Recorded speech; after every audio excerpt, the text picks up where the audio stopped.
It has been a long time. I mean, a long time since I have done an Amazon journey update video. And a lot has changed recently, especially within the past 6 months or so, that I really wanted to come on and just do one of these styles of videos with you guys. I especially enjoy doing these because that is exactly where I started in the first place with making videos. So before I update you with all of the different things that are happening and going on, I just want to run you through really quick, just in case you're new here, new to me, new to my channel, of what my journey has looked like so far. But don't worry, I'm not going to bore you to death. I will give you the very fast version. So I first learned about the concept of selling on Amazon in about late September of 2021. And it happened completely by accident. I've always bought things on Amazon, but I never realized that regular people like myself could actually sell things. So this really sparked my interest, and I started researching on YouTube to try to find, how do I do this? How can I start selling things on Amazon? But not a lot existed with people trying to help. Most of what I found were people who do private label and are trying to make you buy their courses or make you buy time with them. So I decided, let's start my own little personal YouTube channel, because hopefully this way I can just kind of document what I'm doing each day, which will help other people who are starting. But really I did it because I wanted to find people who I could connect with and hopefully that knew what they were doing and could help me. So I ended up finding one YouTube video which showed that you could just buy stuff off the shelves at stores and list them on Amazon and resell that way. So that's what I started doing on my YouTube channel, just documenting this known as retail arbitrage, which was great. I was able to learn the basics. I would scan products, figure out what I could sell, where I was gated. And it took me a few weeks, but I was able to finally fill up a large box and I sent it in to sell. And then when that first sale took place, I'll never forget it. It was a multi-pack of Cambridge notebooks. That was the validation for me, oh my gosh, this works. Now, after doing a few of these My Amazon Journey videos, I was still a very green new seller, barely knew what I was doing. And this is actually how I connected with and found ProfitGuru, and we started this partnership. So it is such a blessing that I started doing these types of videos, or else, who knows, I probably would have quit doing Amazon a long time ago, and I wouldn't have the joy of this channel and sharing and helping to teach you guys. My goal for myself in the beginning was to not build something that is going to be able to sustain me for the rest of my life. It was more so that I wanted to learn as much as possible about what type of selling models are there. How many ways can I sell on Amazon? How do I do these models, and which one really works best and feels good for me? And then also through research and discovery, trial and error, doing these things myself, I could then document to share with you guys here to help you learn it as well. Once I felt comfortable with knowing what I was doing with retail arbitrage, the next logical thing is to go into online arbitrage. Yeah, this does take a lot more knowledge. You have to figure out different ways to source for products, to look for products, but it does open up you to be able to shop at more places. Like where I live, I have a small town. I don't have a lot of stores that I can shop at. So if you're able to learn different ways that you can source online, then you're going to have a lot more opportunity to buy products. But there are a ton of cons to retail arbitrage. For me personally, it was taking such a long time. I didn't really know what websites to go to, what to even start looking for on these websites. I was just randomly going through one product at a time, then checking that on Amazon. It was taking forever. So that's when I tried tactical arbitrage, which is going to scan a store for you and tell you what's profitable on Amazon. But it's not perfect. And that software in and of itself, you need to learn how to use. But I did devote a lot of time to online arbitrage. And doing so, I also was able to get some really good virtual assistants who I would then train on how to find leads for me, because it's really hard to find leads. It really is like a needle in a haystack, especially because the fees are very high on Amazon. So in order to get profit out of something, you're not going to be able to find profit off of everything. So you're really digging deep to try to find what can I buy and resell for a higher margin that people are actually going to want to pay this higher price point for. And then what started to happen is so much competition on these listings, and it just wasn't steady. I would have a product that was on sale one month and I could get and sell really well. Then when I went out of stock and I would want to replenish that, it wasn't on sale anymore, so my profits were lower. Then I would check the listing and now, oh my gosh, there's way more competition on it. So now the price has dropped lower and it's selling for lower because everybody's competing. On top of that, what really wanted me to get out of online arbitrage is the fact that so many more brands each and every single day are like, no, we don't want you to sell our stuff. And they're going to hit you with an IP violation. So if you don't know how to look for these brands really, really well and to see if they're actually third-party sellers safe, you're going to get shut down. And that's kind of what scared me the most is I did receive a couple of IP violations. The products, I did research. I thought they looked good. And I did get hit with some IP violations that really affected my account health. And if you know anything about selling on Amazon, once they decide that you are too much of a risk, your account health metrics are getting too low, they will just pull the plug. And they're not going to plug that back in. I mean, once you're done, you're pretty much done for good. So I was like, okay, I did the RA, learned the OA, let's move on. What makes sense next? That's when I went to wholesale. Now with wholesale, if you're new to wholesale, it is so hard to open up wholesale accounts. Number one, how do you know what brands to reach out to? And number two, well, the brand names that you're probably used to and familiar with, they're too big for you. You are just a small, tiny fish in the sea. They already have buyers who are way up here. You are nothing, and they're not going to want to form a partnership with you. So that's what was really hard, trying to open up that first account. But then we positioned ProfitGuru in a way where our software could really help us to identify a large number of brands that you would not necessarily think of. So I very easily got myself an EIN number with taxes and got a resale certificate with my state.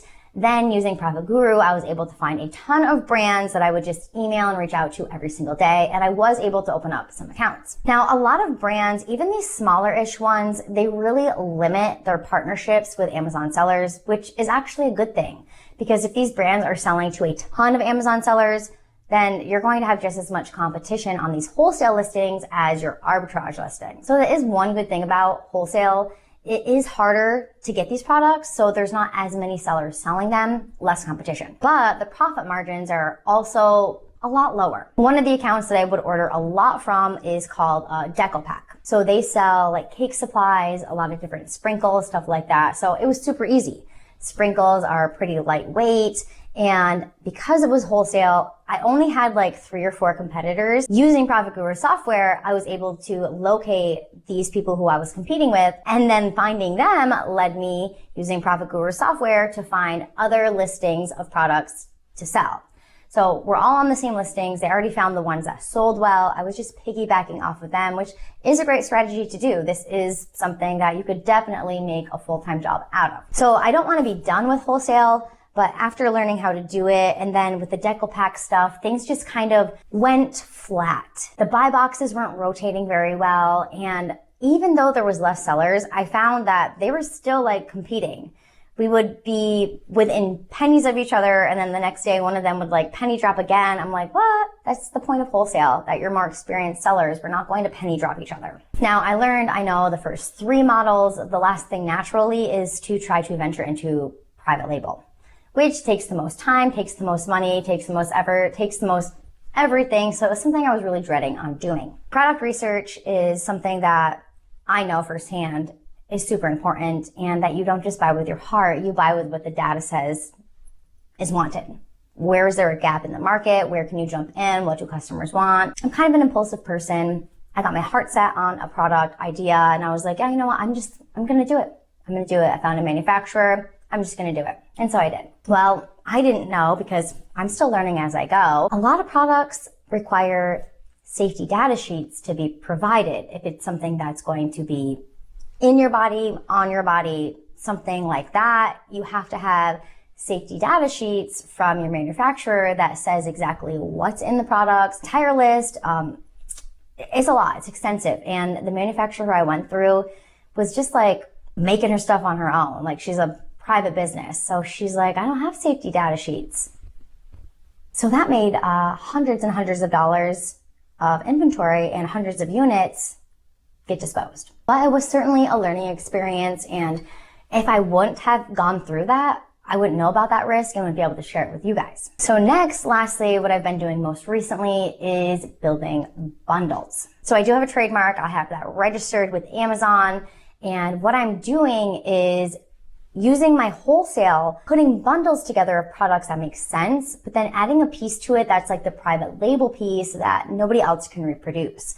This way, people can't jump onto my listing because they can't create the listing. I have something in there that they are not able to produce themselves and it has my brand name on it. And then the products that I'm putting in there are from mixed distributors, different wholesale people. So it's hard for them to reproduce and jump onto your listing. So that minimizes competition. Everything sounds great, hunky-dory. And I was doing really good with some bundles. I had a seasonal one with Torani. It was like a pumpkin spice one. I mean, it was flying off the shelves. I couldn't purchase it fast enough and my prep center couldn't prep it fast enough to keep up with the demand. But once that pumpkin season came and went, then my inventory was just sitting. So I'm like, oh, great. Now I'm getting these storage fees on these products, which they were pretty heavy to begin with because they were like big syrup bundles. And that's when I was like, okay, I need to go on to other bundles. But it takes a long time to figure out what to put together. It's not just like a random guessing game. You have to find your distributor, you have to find your products, you have to find what's in demand. But most importantly, you need to make sure that it's safe. And that's what really was the last straw for me for a while. I knew I wanted more bundles. This seasonal one didn't do good. I didn't have many others going. I had some like moving pieces, but some things were out of stock. So I had some parts of the bundle, but not all of it. So a lot of my bundles were just kind of like sitting there. I had all this money, but not all of the pieces for it. And one of the listings I felt really good and confident about, and the wholesale supplier, they had all of it in stock. So I was like, okay, let's go with this one. I'm going to unload a ton of money into this. But the problem is I did spend a lot of time putting the bundles together, making my listing, SEO optimized, all of that stuff. But I didn't do like a ton of research on making sure if the brand was third-party seller friendly. I did a little. I did enough to confirm to me that like, okay, this looks fine. Like I'm seeing a lot of other sellers on this. There's a lot of sellers for this brand. So yeah, it looks good. But in fact, it was not good. So I spent weeks of time thinking of this bundle, putting it together, ordering it, waiting for it to come in, shipping it off to the warehouses, getting all of the pieces from all of these different places. And the main brand piece in that bundle came at me with an IP violation.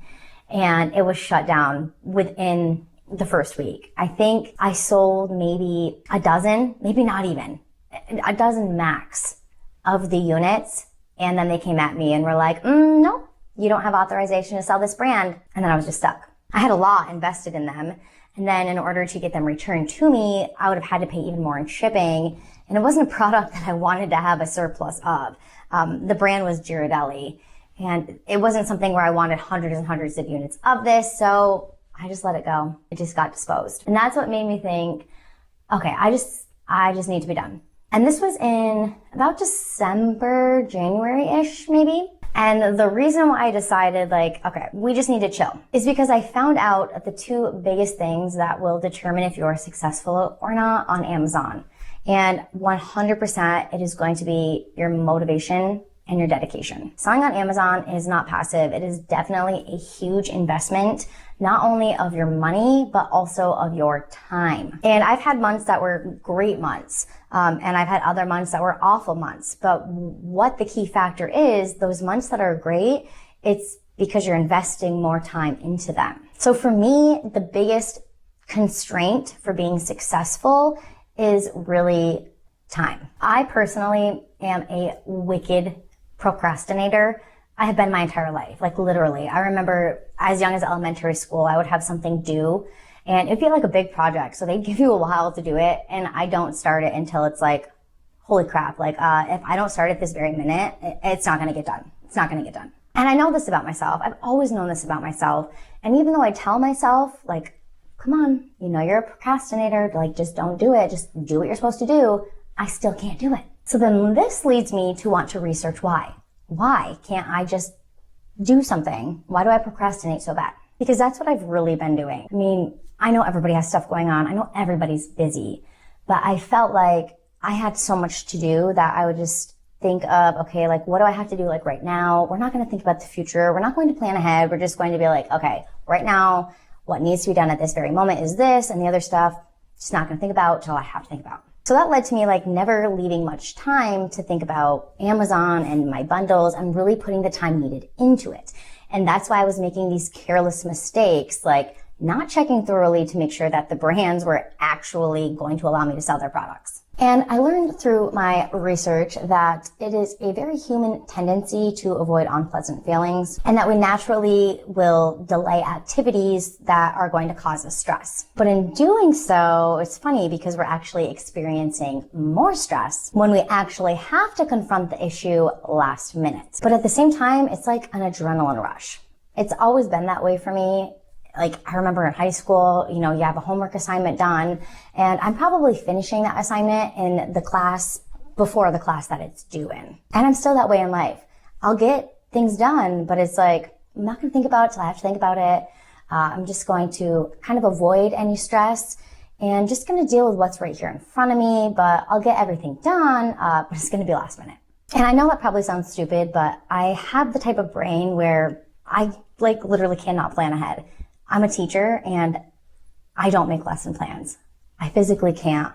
I remember a decade ago when I was a new teacher, I was like, okay, so teachers sit down and they plan out their whole week. They look at the blocks of time, they look at all of their content, and then they just plan it all out. That just does not work for me. I cannot do that. Literally every day since my second year of teaching, probably even my first, I've tried to lesson plan. I just go with it. I go with it. Typically, I don't know what I'm doing for that lesson until the lesson starts. Obviously, I know overall what my big objectives are, the standards that I need to be teaching, but specific lesson-wise, I'm okay, what am I doing today? I have no idea. Not until I'm doing it. But it works out. It always works out, and that's what works for me. So I've created a habit out of doing this for so long that our brains like patterns. And I've come to realize with my research that I just automatically choose to do this path because it's instilled as a habit. And because I do have a lot of priority tasks on my plate, I only have so much time and energy in a day to spend on each of them. So that's why I wait until deadlines are close to do things. My report cards, the last ones that were due, I actually am thankful I'm close with the secretary because I started them so late in putting the data that I didn't get them done in time. And she went in and reopened up the software for me so that I could finish. So I'm fully aware of all of this. I mean, it is a conscious decision to wait, but it's I'm subconsciously or unconsciously waiting. I know that I'm doing it. So I was doing this with basically everything in life. And to the point where it was nothing's really getting done because I'm not dedicating the time and the focus and really doing anything where I need to be doing it. I was kind of just trying to get by each day. If you don't know, I'm a kindergarten teacher, which a lot of people say, oh, so you babysit all day. No, I do not.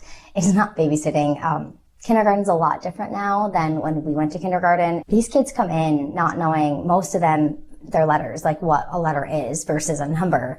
And I have to teach these kids literally how to start blending and reading. So they need to learn to recognize all the letters, uppercase, lowercase, be able to produce the sound, know what blending is, slide these together. Then we have to do consonant blend, digraphs, sight words, 20 sight words they have to know, form a sentence, and capital spaces. It's not babysitting. There's a lot to it. And I live in an area where it's a small town, but we do have a few elementary schools, but the one I work at is near our projects.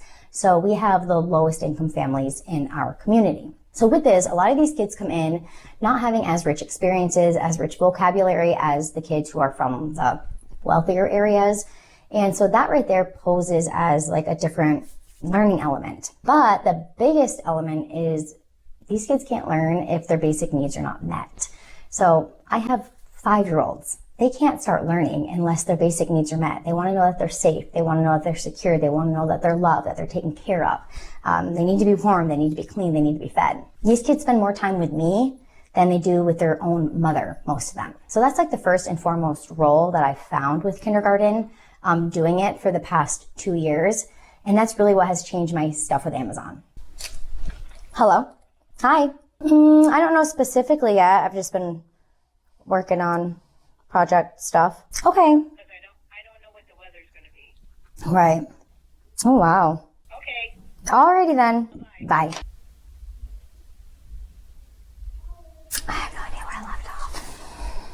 Before I taught kindergarten, I was doing 4th grade, which they're not as needy then, they're older.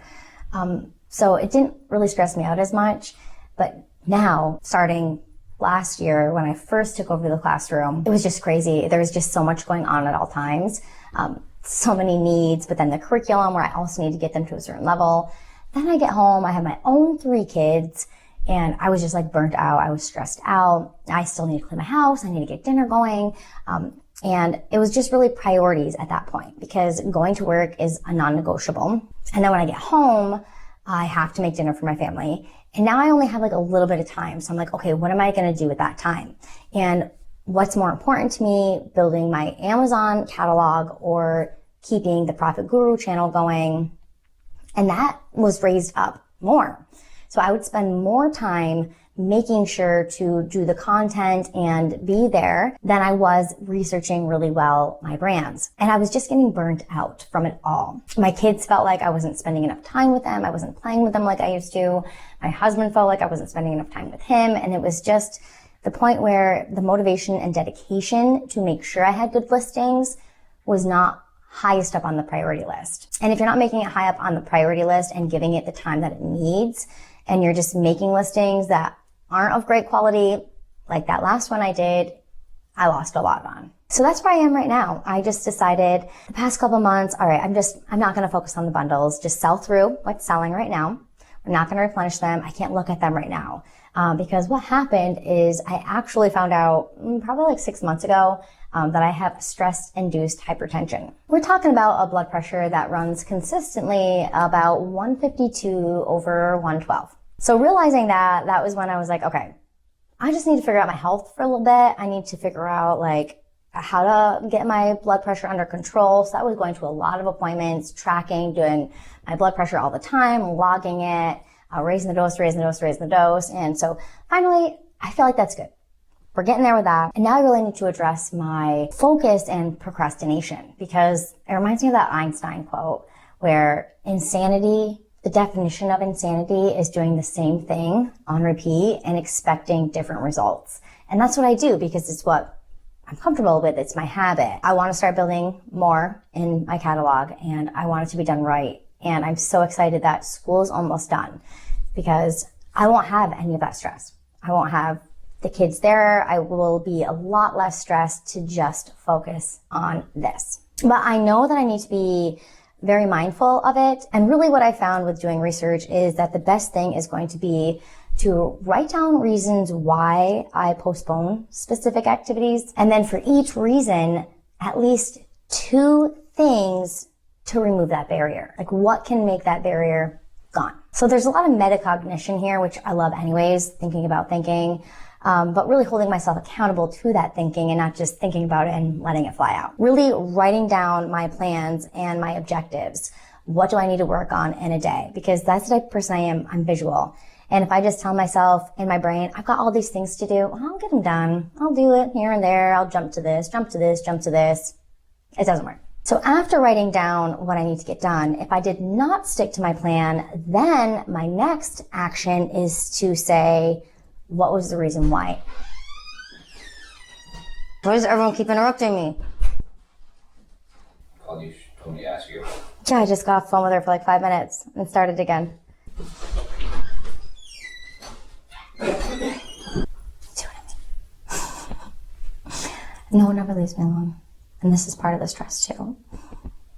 I might not include this part, I might cut it out, but I get the phone call. Gotta stop. Gotta stop. Let's see if I can finish the rest.